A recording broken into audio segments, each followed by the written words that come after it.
Hello IT family, very good morning and welcome to another day in my life. ఈరోజు blog వచ్చేసరికి చాలా అర్లీగా అయితే స్టార్ట్ అవుతుంది. టైం వచ్చేసరికి 6 అయితే అవుతుంది అనమాట. సండే ఎందుకు ఇంత పొద్దున్నే లేవాల్సి వచ్చిందంటే లక్కీ వచ్చేసరికి 4:30కి లేచిపోయాడు అనమాట. మీరు గారు వచ్చేసరికి ఒక 1 అవర్ హ్యాండిల్ చేశారు. తర్వాత ఆయనకి నిద్ర వచ్చేసింది, ఎందుకంటే ఆ ముందు నుండి కూడా అలా కదులుతానే ఉన్నాడు నైట్ అంతా. సో ఇంకా నేను లేచి ఇప్పుడు నేనైతే చూసుకుంటున్నాను అనమాట. అది కూడా నిద్ర వస్తూ ఉంది. సో ఈరోజు బ్లాగ్ అయితే ఇలా అర్లీగా అయితే స్టార్ట్ అవుతుంది. వీడియోని అయితే చూస్తూ ఉండండి. అండ్ నచ్చితే మాత్రం ప్లీజ్ వీడియోని అయితే లైక్ చేసి ఎంకరేజ్ చేయండి. And let's get this blog started. Very good. Alexa, turn light to red. అదిగో రెడ్ అయిపోయింది. బయట అయితే ఫుల్ చీకటి. ఇక్కడ కనీసం 7 అయితే తప్ప వెళ్తురు అన్నది అసలు రానే రాదు. నైట్ ఉన్న ఫీల్లోనే ఉంటుంది 7 అయ్యేంత వరకు. ఐ థింక్ మీరు చూడొచ్చు, చాలా తక్కువ మంది అయితే లేస్తారనమాట ఈ టైంలో. టైం వచ్చేసరికి ఎగ్జాక్ట్లీ 7 అయితే అవ్వస్తుంది. అండ్ బయట చూస్తున్నారు కదా, సన్ రైజ్ ఇప్పుడిప్పుడే అవుతూ ఉందన్నమాట. ఇప్పుడు వరకు కూడా ఫుల్ చీకటి, ఇప్పుడు వెలుతురు అయితే వస్తుంది. అండ్ ఇప్పటికీ కూడా చూస్తున్నారు కదా, మోస్ట్ ఆఫ్ ది ఫ్లాట్స్లో ఎవరు కూడా లైట్స్ ఆన్ చేసుకోరు. ఓన్లీ పిల్లలు ఉన్న వాళ్ళు, స్కూల్కి పంపించే వాళ్ళు మాత్రమే ఈ టైంలో నిద్రలేస్తున్నారు. 7 వరకు కూడా ఎవ్వరు మనకి ఎక్కువ బయట అయితే కనిపించరు. రోడ్స్ కూడా చూస్తున్నారు ఎంత ఖాళీగా ఉన్నాయో. లక్కీ ఇంకా పడుకున్న తర్వాత నా డే రొటీన్ అయితే స్టార్ట్ అవుతుంది. సో ఫస్ట్లీ ఫేస్ వాష్ చేసుకుని, బ్రష్ చేసుకుని, అప్పుడు నేను ఇంకా యాపిల్ సైడర్ వెనిగర్ వాటర్ అయితే కంటిన్యూ చేస్తున్నాను అనమాట. సో మధ్య మధ్యలో డిస్కంటిన్యూ అయిపోతూ ఉంటుంది. మళ్ళీ మళ్ళీ అదే ట్రాక్లోకి వెళ్తాను. సో హాట్ వాటర్లో just small cup of Apple cider vinegar and లైట్గా ఉండేటట్టు బ్రేక్ఫాస్ట్ చూసుకుంటున్నాను. మ్యాక్సిమం దోశ, ఊతప్పం, ఇడ్లీ, వెరీ రేర్గా వేరే పూరి అలాంటివి అయితే నేను అసలు బ్రేక్ఫాస్ట్లో వస్తే అసలు యాడ్ ఆన్ చేయను. రీసెంట్ డేస్లో నేను స్కిన్ కేర్ కూడా మస్ట్గా ఫాలో అవుతున్నాను. వన్స్ మనం 30sలో ఎంటర్ అయ్యామంటే స్కిన్లో రకరకాల చేంజెస్ అయితే కనిపిస్తూ ఉంటాయి కదా. సో దాన్ని కొంచెం కంట్రోల్ చేయడానికి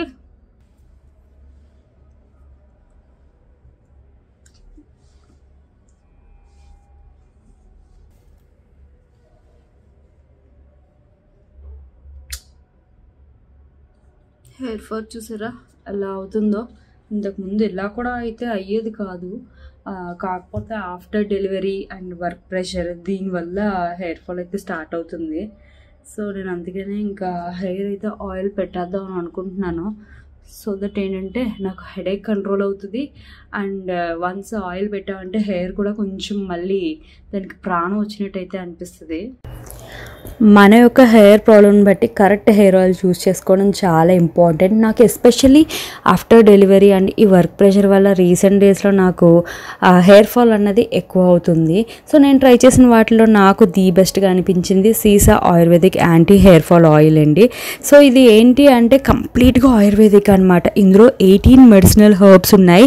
5 డిఫరెంట్ టైప్స్ ఆఫ్ ఆయిల్స్ కలిపి మిల్క్లో 22 hours పాటు బాయిల్ చేస్తారు. దీనినే షీర్ పాక్ విధి అని అంటారు. అంటే ఈ ప్రాసెస్ని షీర్ అంటే మిల్క్, పాక్ అంటే బాయిల్, విధి అంటే ప్రాసెస్ అనమాట. ఈ ప్రాసెస్లో వచ్చే ఈ ఆయిల్ మన మార్కెట్లో ఉన్న ఆయిల్స్ కంపేర్ చేస్తే వెరీ డిఫరెంట్. ఎందుకంటే ఇందులో మినరల్ ఆయిల్ అనేది అస్సలు యాడ్ అయితే ఉండదు. అండ్ ఇందులో మేజర్ ఇంగ్రీడియంట్స్ అంటే బ్రింగ్రాజ్. దీని యొక్క ప్రాపర్టీస్ ఏంటంటే మన హెయిర్ ఫాల్ అవ్వకుండా కంట్రోల్ చేస్తుంది, డ్యామేజ్ హెయిర్ని రిపేర్ చేస్తుంది. అండ్ అంతేకాకుండా ప్రీమెచ్యూర్ గ్రే హెయిర్ నాకు ఇది అయితే స్టార్ట్ అవుతుంది. ఆల్రెడీ ప్రీవియస్ బ్లాగ్లో కూడా షేర్ చేశాను కదా. సో దానిపైన అయితే ఫైట్ చేస్తుంది. త్రిఫలా వచ్చేసరికి ఏంటంటే కొత్త హెయిర్ ఫాలికల్స్ అన్నది రీజనరేట్ అయితే చేస్తుంది. అండ్ దాంతోపాటు హెయిర్ నరిష్డ్గా అండ్ మన హెయిర్ మొదల నుండి కూడా స్ట్రాంగ్ చేస్తుంది అనమాట. అండ్ ఇంకొకటి గోధుమ అనమాట. ఇదేంటంటే మన స్కాల్ప్ పైన థిన్నింగ్ అన్నది ఉండడం వల్ల, స్ప్లిట్ ఎండ్స్ వల్ల గ్రోత్ అన్నది ఆగిపోతుంది కదా, దానిపైన ఇదైతే ఫైట్ చేస్తుంది. సో దీనికి అప్లికేషన్ కూడా చాలా ఈజీ. మనకి ఇలా కోంబ్ లాగా అయితే వస్తుంది. సో దీనివల్ల ఏంటంటే హెయిర్ మనకి స్కాల్ప్ దగ్గర నుండి మనం నీట్గా అయితే అప్లై చేసుకోవచ్చు. దీన్ని హెయిర్ ఎండ్స్ వరకు కూడా అప్లై చేయొచ్చు, లేదంటే ఓన్లీ స్కాల్ప్ మాత్రమే అప్లై చేసి అయితే వదిలేయచ్చు. నేను ఎండ్స్కి కూడా అప్లై చేసేస్తాను. సో ఇలా అప్లై చేసిన తర్వాత ఓవర్ నైట్ వదిలేస్తే చాలా మంచిది. కాకపోతే నాకు ఇప్పుడు ఇంకా వేరే వర్క్స్ ఉన్నాయి కాబట్టి జస్ట్ 1 hour పాటు పెట్టేసి నెక్స్ట్ అయితే హెయిర్ వాష్ అయితే చేసేస్తాను అనమాట. జెంటల్గా మసాజ్ చేసుకుని అలా రిలాక్స్డ్గా మనకు నచ్చిన సాంగ్స్, లేదంటే కాఫీ ఇంట్రెస్ట్ ఉంటే కాఫీ అలా తీసుకున్నట్టయితే మనం చాలా రిలాక్స్ అయిన ఫీలింగ్ అయితే వస్తుంది. అండ్ నాకైతే ఈ ఆయిల్ చాలా బాగా నచ్చేసింది. సో ఎవరికైనా హెయిర్ ఫాల్తో సఫర్ అవుతున్నారు అంటే డెఫినెట్లీ నేనైతే రికమెండ్ చేస్తాను. లింక్ వచ్చేసరికి డిస్క్రిప్షన్ బాక్స్లో ఉంటుంది, ఒకసారి అయితే చెక్ చేయండి. నాకు ఇక టైం తక్కువ ఉండడం వల్ల 1.5 hourకి హెయిర్ వాష్ అయితే చేసేసాను. హెయిర్ అయితే సూపర్ సాఫ్ట్ అండ్ బౌన్సీ అయితే ఉంది. నరిష్డ్ ఫీలింగ్ అయితే వచ్చిందనమాట. నాకు అందుకే ఈ ఆయిల్ ఫేవరెట్ అయితే అయిపోయింది. హెయిర్ ఫాల్ అయితే మాత్రం బాగా తగ్గింది. సో నా అలాంటి ప్రాబ్లం ఎవరికైనా ఉంటే definitely I do recommend. And next ఇంకా రొటీన్ వర్క్స్లోకి అయితే వచ్చేస్తే ఇంకా మార్నింగ్ బ్రేక్ఫాస్ట్ చేయడం, తినడం ఇదైతే కంటిన్యూ అయ్యిందనమాట. ఇంకా కొన్ని స్పెషల్ వంటలు అయితే చేద్దామని అనుకుంటున్నాను. ఫిష్ లేదంటే ప్రాన్స్ అది లేదంటే చికెన్, ఇంకా అంతే.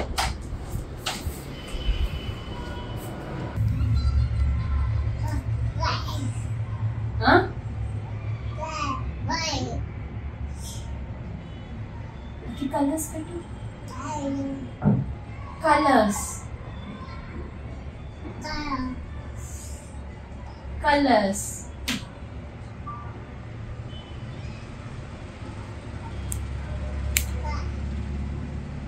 నిజంగానే కలర్స్ వచ్చింది.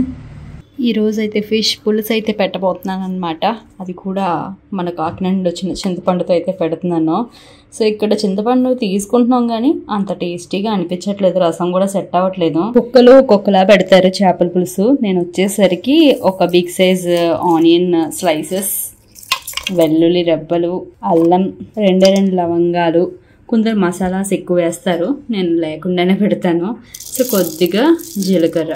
సో ఇవి వచ్చేసరికి కచ్చాపచ్చగా గ్రైండ్ చేసుకుంటాను. చేపల పులుసు పెట్టడానికి ఇలా వెడల్పుగా ఉన్న గిన్నె అయితే బెటర్, ముక్కలు విరిగిపోకుండా అయితే వస్తాయి. అండ్ ఆయిల్ అయితే కొంచెం ఎక్కువగానే వేసుకుంటాను. ఆయిల్ హీట్ అయినాక సో ఈ ఆనియన్ పేస్ట్ అయితే ఇందులో వేసేసుకుంటాను. అండ్ ఇందులో మిర్చి వేసుకుంటే బాగుంటుంది కదా. ఇదిగోండి, గోకవరం పండుతో పులుసు అన్నది వీరుగారికి బాగా ఇష్టం అనమాట. అది కాకినాడ నుండి మా పెద్దల పులుసు అయితే పంపించారు.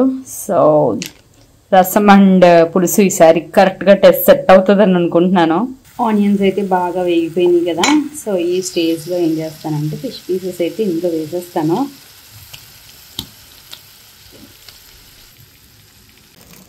ఫ్రెష్గా ఆడించిన కారం. యాక్చువల్లీ అక్కడి నుండి వస్తున్నప్పుడు కారం తెచ్చుకున్నాం కానీ అది ఎందుకో ఘాట్ ఎక్కువ అనిపిస్తుంది. బేసికల్లీ నేను ఎక్కువ కారం వేసి అయితే అస్సలు కుక్ చేయను. చిన్నపిల్లలు కూడా ఈజీగా తినేసేటట్టు అయితే ఉంటుంది అనమాట నా వంట. ఇవి వన్ సైడ్ ఆయిల్లో మగ్గిన తర్వాత వేరే సైడ్కి అయితే ఫ్లిప్ చేసుకుంటాను. పచ్చిగా డైరెక్ట్ పీసెస్ అన్న పులుసులో వేస్తారు, బట్ నాకు ఎందుకు అలా నచ్చదు. ఇలానే కొంచెం బెటర్గా ఉంటుంది అని నా ఫీలింగ్. ఇందులో ఉప్పు, పసుపు అండ్ కారం అయితే వేసుకుని కొద్దిగా పులుసు వేయకముందే ఆ పీసెస్తో పాటు లైట్గా వేగేటట్టు అయితే చేసుకుంటాను. సో దట్ స్మెల్ లేకుండా ఉంటుంది, కారం కానీ పసుపు కానీ వాసన లేకుండా ఉంటుందని.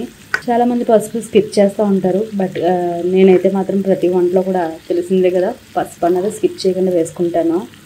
అండ్ అలాగే మా అమ్మ అయితే చేపల పులుసులో బెండకాయలు వేస్తూ ఉంటుంది, బట్ వీరుగారికి ఇష్టం లేక నేనైతే వేయట్లేదు. మీరు ఎవరైనా అలా బెండకాయలు వేసుకుంటారా చేపల పులుసులో? ఇందులో ఇక చింతపండు పులుసు అయితే వేసేసాను. ఇది ఇంకా లో ఫ్లేమ్లో అలా ఉడికొచ్చేంత వరకు మగ్గించుకుని చివరిలో ఇంకా కొత్తిమీర అయితే యాడ్ చేసేసుకుంటాను. సో బేసికలీ నా చేపల పులుసు ప్రొసీజర్ అయితే ఇదే అనమాట. టఫ్గా పొడాలు అలాంటివి ఏం లేకుండా చేస్తాను, బట్ స్టిల్ పర్ఫెక్ట్గానే వస్తుంది. కారం అయితే ఈ పెద్ద డబ్బాలో అయితే నిండిపోయింది. ఇంకా ఉడికైతే పట్టేసింది కదా. సో ఇప్పుడైతే కొత్తిమీర అయితే వేసేస్తున్నాను. అదేంటో చేపల పులుసుని కొత్తిమీర లేకుండా ఇమాజిన్ చేయలేము. చాలా టేస్ట్ అయితే డిఫరెన్స్ ఉంటుంది కొత్తిమీర వేస్తే. వేడివేడిగా పులుసు అయితే రెడీ అయిపోయింది, ఎక్కడ ముక్క విరగకుండా. నీట్గా అయితే వచ్చేస్తుంది. చేపల పులుసు స్విమ్మింగ్ పూల్లా తయారైంది. ఇది చేపల పులుసు స్విమ్మింగ్ పూల్లా తయారైంది. వేడి వేడి అన్నం, వేడి వేడి చేపల పులుసు తెచ్చుకుంటాను. మరి రెండు వేడి కదా. చిన్నప్పుడు తెలుసా, ఇంకా చేపల పులుసు అలా మరుగుతూ ఉన్నప్పుడే తినేసేదాన్ని నేను. దింపితే తినేదాన్ని కాదు. బాగుంటుంది అలా. ఇంకా రైనీ సీజన్ అయితే ఇంకా బాగుంటుంది.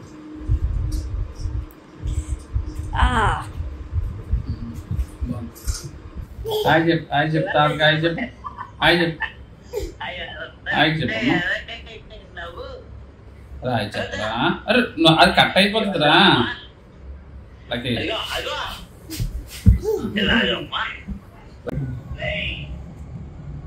చెప్పు లక్కీ, హాయ్ చెప్పు. హాయ్ నాకు కదా వాళ్ళకి హాయ్. సో ఇంకా ఇప్పుడు అయితే బయటికి వెళ్ళబోతున్నాము. లాస్ట్ టైం డీమార్ట్ లో కొన్ని మిస్ అయినాయి. లక్కీ వల్ల కంగారులో వచ్చేస్తూ ఉంటాం కదా.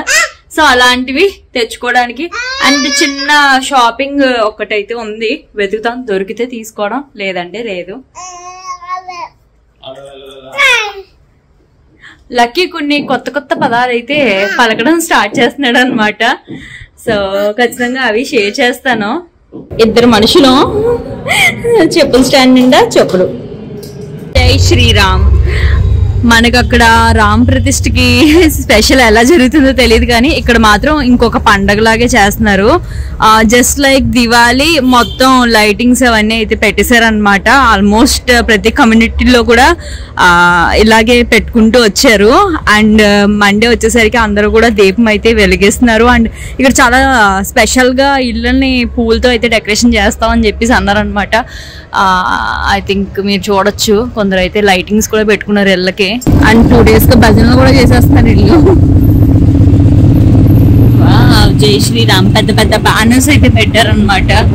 చాలా స్పెషల్ గా సెలబ్రేట్ చేస్తున్నారు. ఇక్కడ ఒక పండగ పోతే ఇంకో పండగ స్టార్ట్. ఇక్కడ చాలా బాగా చేస్తున్నారు. వీళ్ళ సొసైటీలో మాత్రం ఇది కొంచెం పెద్దది అనుకుంటా. దానివల్ల సెలబ్రేషన్స్ అయితే చాలా బాగా చేస్తున్నారు.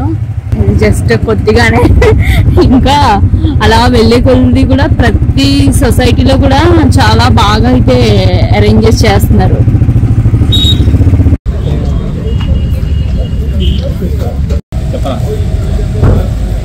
ఆర్డర్ ఇస్తావా లక్కీ?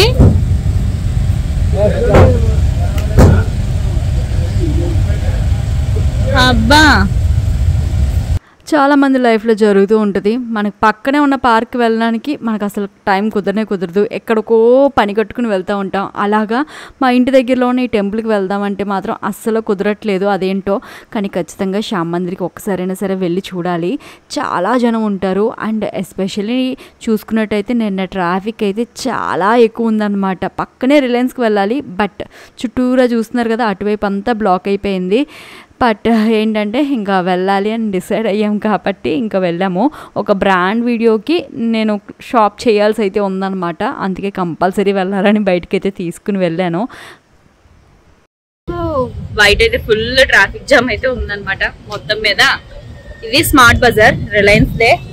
సో ఇక్కడ జనరల్లీ రిలయన్స్ ట్రెండ్లో చాలా కాస్ట్ ఎక్కువ ఉంటాయి కదా, ఇక్కడ మాత్రం చాలా రీజనబుల్గా అయితే ఉంటాయి. సో షాపింగ్ అందుకే ఇక్కడికైతే వచ్చాము.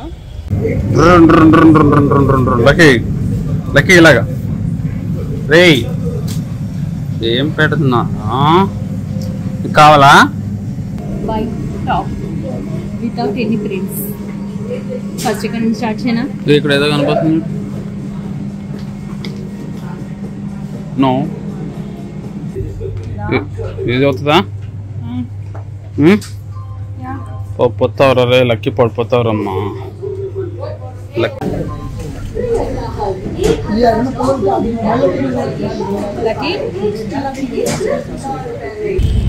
లక్కీ వెళ్ళిపోతావు అందులోకి రే.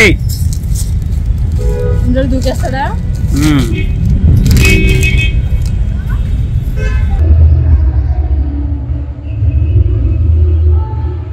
మా నైబరింగ్ సొసైటీలో మాత్రం గర్భా డాన్స్ చేస్తున్నారు.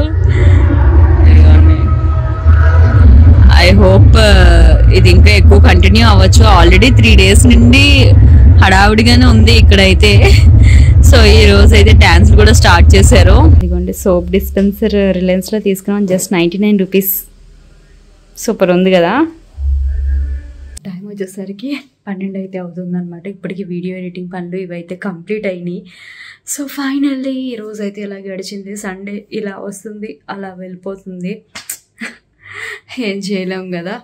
సో అది ఈరోజు వ్లాగ్. మీకు కనుక నచ్చితే మాత్రం వీడియోని లైక్ చేయడం మర్చిపోద్దు. అండ్ నెక్స్ట్ మళ్ళీ ఇంకొక ఇంట్రెస్టింగ్ వ్లాగ్తో ముందుకైతే వస్తాను. Thank you so much for watching and catch again. Bye.